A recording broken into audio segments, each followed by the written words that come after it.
many suggestions about reach for the thought that feels better and so forth, because that's a calibration. We've encouraged you to do focus wheels.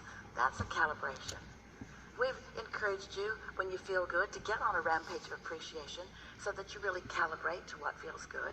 Everything that we've ever offered to you has been about you calibrating to who you really are.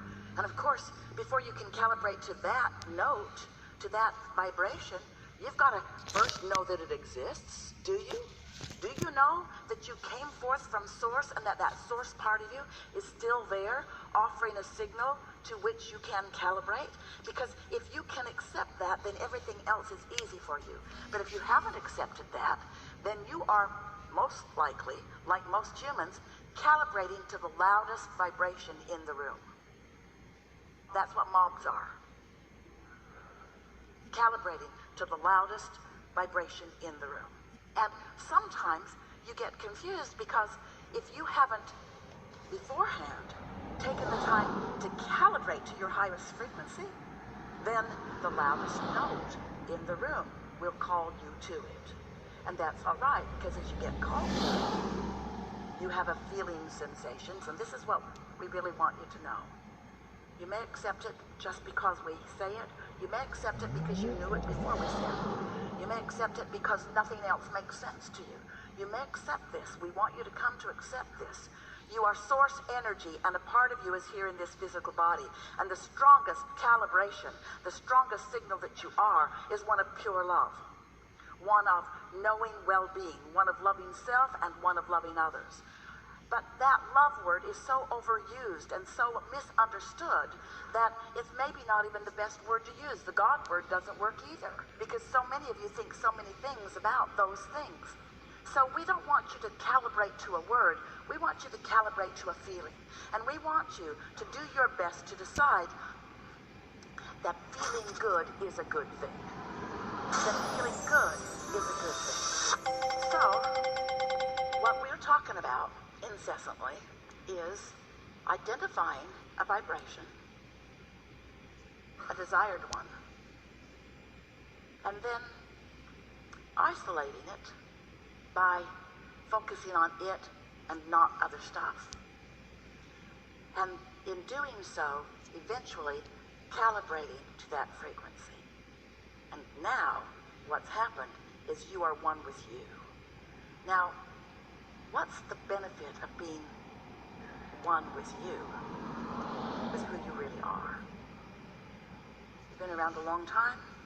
You've been calibrating longer than there are human words to describe or human concepts to comprehend. You're old. And that you that has become is pure, positive energy. And it is dominant. That's why well-being abounds, even if you won't admit it. So, this whole of who you are, this pure, positive energy of who you are, this pure, positive energy of who you are, has a point of attraction. Law of attraction is responding to that you. If you've been hanging around with us for a while, you've heard us say, we say it often, one who is connected to this stream of well-being is more powerful than millions who are not. So that point of attraction is powerful, more powerful. Hard to define how much more powerful. And we want you to contemplate for a moment with us why that part is so much more powerful in its point of attraction. Because there's no contradiction in the energy. Because the vibration has been identified and isolated and calibrated. And so, since there is no contradiction, oh, that signal is strong. Sometimes you calibrate to a signal that is not coming from source. It's coming from fear or groups of people who are fear, rivers and streams, because every thought that's ever been thought still exists, and the law of attraction manages those thoughts too. So there are plenty of beliefs and thoughts and rivers and streams that humans think that if you're just dipping along not thinking anything and just slightly negative about your life experience, you can easily, because law of attraction will draw you there, because law of attraction isn't doing what's best for you. Law of attraction is not even trying to do what's best for you. The law of attraction is not your mother. The law of attraction is an equal opportunity across the board responder to your vibration and a matcher of vibrations. So if you are ornery about something, the law of attraction will say, here's some more, here's some more, here's some more. It's just the way that it works, you see. So as the law of attraction is responding to everything that is abounding, you have choices. You can calibrate to wanted or unwanted, but you can't all of a sudden, after you've been calibrated, after you've been noticing, after you've been complaining, after you've been observing, do you know? Heard us say this many times if you've been hanging around with us. Most humans offer most of their vibrations in response to what they are observing, which is a good thing if what you're observing feels good, but it is not a good thing if what you're observing feels bad. And if you've got the habit of observation, then you're going to have a mixed bag, and you're not going to be like your inner being who is consistently pure positive energy. Now that's okay. You're not ever going to be that until you croak. You're not ever going to be that until there is nothing in the physical realm that has your attention. And you came to the physical realm intending to give your attention to things in the physical realm, because calibrating to unwanted gives birth to what is wanted, and that's the evolution of all species. It's the expansion of the universe. It's a good thing, not a bad thing. You just have to decide, once you've taken that step one by knowing what you don't want and asking for more, you just have to decide if you're willing to start looking toward what you're asking for, or if you're going to stay in the defense mode of explaining to someone, usually your mother, why you want it. That's what other humans do to you. You say, I would really like this, and they say, what makes you think you deserve that? Most of the world doesn't have that. Who do you think you are? And you're usually not with it enough to say, I'm source energy in a human body, and I get what I want. You're usually not frisky enough to say, oh, well, it's nice talking to you. I think I'll go over here where I no longer have to talk to you. Because you are seeking calibration from me. Because, now why do you do that? Why do you, why do they, why does anybody, why do you seek understanding of others? Why do you want them to get you? Why do you want them to get you? Because if they get you, you feel better. You feel better than if they don't get you. We get that. But why is it important for them to get you? Here's the answer. Here's our answer. Take it or leave it. Here's our answer. The reason that you want humans to get you is because you've forgotten who really gets you. You've lost track of what it feels like to really be tuned in. So we don't want you to tune to this frequency. We don't want you to calibrate to the frequency of source for the power of it, although it is powerful beyond description. We don't want you to calibrate to that for the power of it. We want you to calibrate to that for the pleasure of it. And stop looking for love in all the wrong places. Stop looking for it with somebody who's depressed, or somebody who's jealous, or somebody who's lost. If you're walking along a mountain, it's a nice, great view.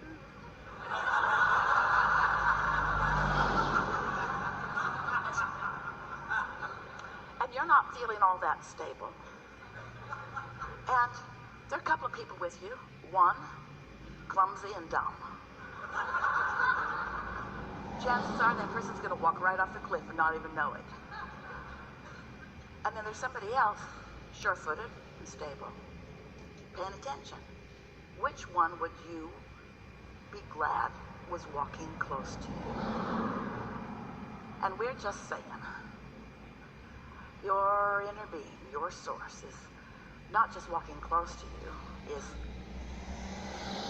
all over you, surrounding you, infused in you, flowing through your streams, your air streams and your blood streams and your vibrational streams. You are so understood and so loved and so wrapped in this stable love. But if you're focused upon something that's a different frequency, you don't know it. And you see, it's your perception that matters. Your inner being can love you unequivocally, as your inner being does, eternally. But if you don't know it, you don't get the benefit of it. you know something else, you're blocking that. If a tree falls in the forest and there's no one there to hear it, did it make a sound? Nope. It made a vibration, but if there isn't an ear there to translate the vibration into what you call sound, there was no sound, there was vibration. So you got to tune to the frequency of source before you have that knowing. The existence of your source within you is only meaningful to you when you know about the existence of your source and you calibrate frequently to it. And you know, the more you calibrate to the frequency of your source, the better you'll feel, first of all. But then something else happens. People used to say to us in the early days when we would encourage meditation, and they would begin meditating, sometimes for the first time in their life. And then they would say to us, perhaps it's normal for all hell to break loose in my life when I begin meditating, and we would say, yep. Because as you calibrate to that frequency of who you really are, when you're not calibrated to that frequency, you notice it more. The more you are that loving being that you are, the more painful it is to be otherwise. It just gets so you can't stand it, you see. And then what happens to so many of you, you begin associating that discomfort with the people or experiences, usually experiences that include people, that are present when you feel the discomfort. And then you think it's their fault. Because before they were there, you didn't feel this way. So they should change. They should do something different so that you can feel better. And that's what we mean by calibrating to things that are unstable. We're not talking smack about humans. Well, we sort of are. You're blessed, and you're beautiful, and you're magnificent, and you are a balance of contrast just like you knew you would be.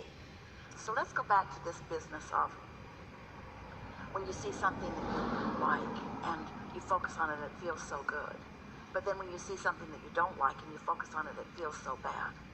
Let's talk about the disadvantage of looking for feeling good in that way. Because as you look for it there,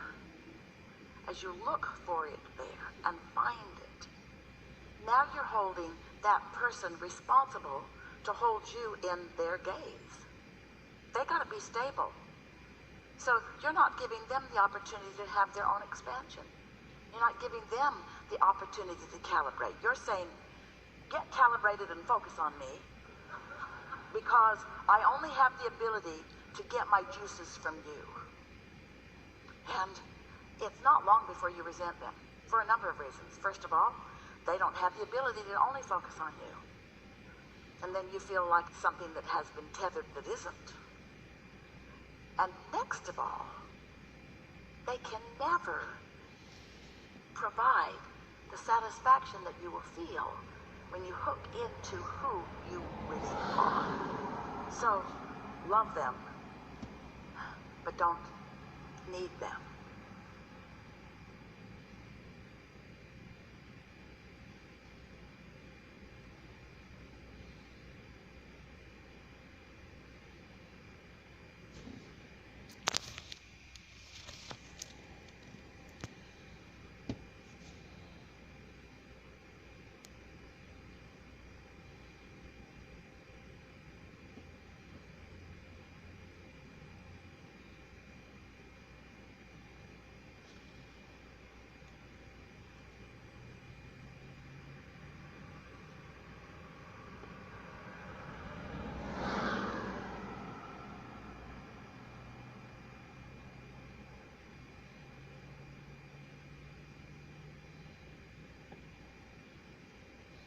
Do you ever have that feeling of being sick and tired, of being sick and tired? Jeez knows, I used to have it every Monday morning. I was not enjoying what...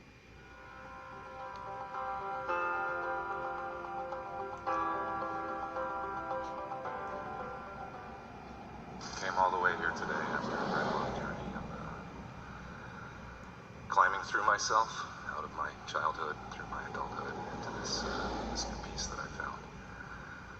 But there's a little bone I'd like you to throw me. Can you hear clearly? interesting words, climbing through my childhood. Climbing up out of this life and into this place that I've been looking for. Yeah. We like the poetic nature of that tragedy. Thank you. It's been a personal crusade. You've been elemental to the changes that I put forth, and I'd like to take that last step, and I'd like to finish getting out of the way of myself. Well, here's the thing. We're really eager to visit with you, and you'll feel movement for sure. And we don't want this to disappoint you, but there's no last step. That's what I was kind of hoping you were going to say. You really don't want there to ever be a last step because calibration is so much fun. That's the satisfaction of life, to reach for something that isn't, and then feel it into being, and then witness the cooperation of the universe confirming your alignment. Ooh, that's why you keep coming back. You want more of that. Yeah. I still have fear that I know who I am. I have fear that the things that I've attracted to me are true and correct. I still have fear that holds me back from giving myself fully to what's ahead of me. Well, good. So we can feel the intentionality that you offered that statement to us, and we want to address it with equal power. Fear is guidance, and fear every single time is saying your inner being disagrees with you.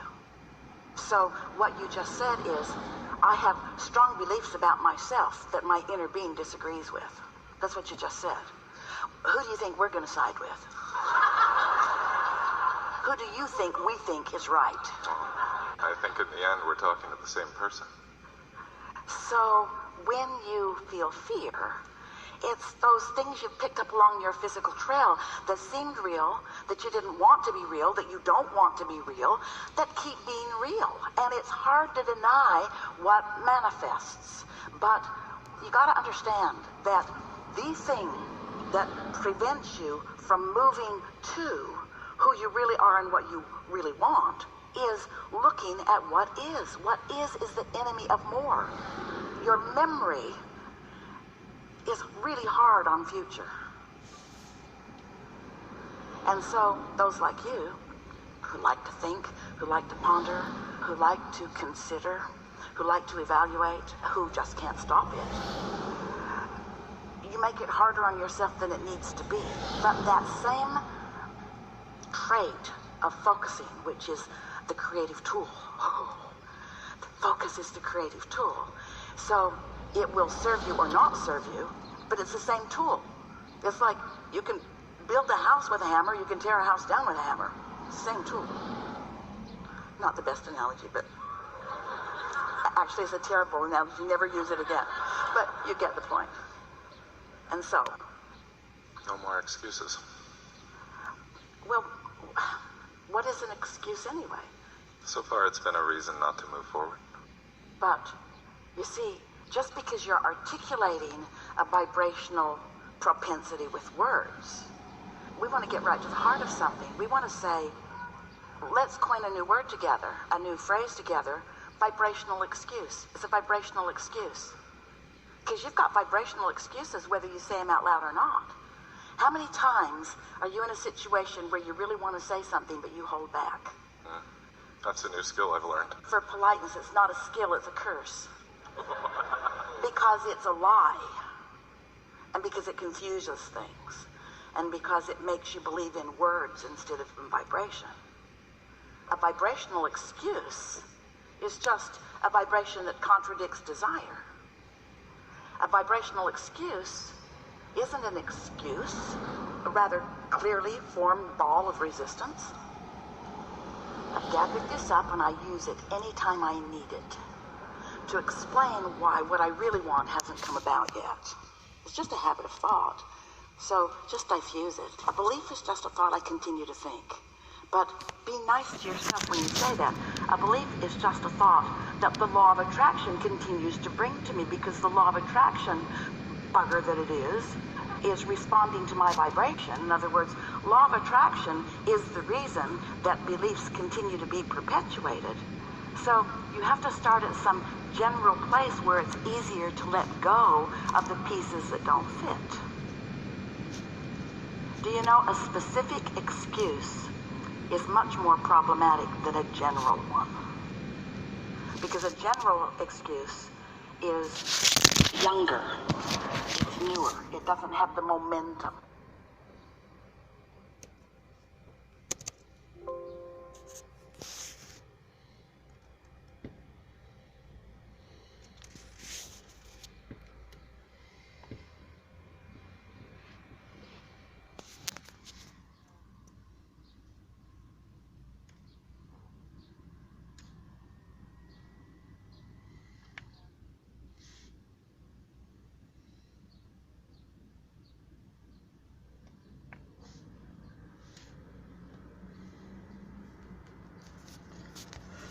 Huh?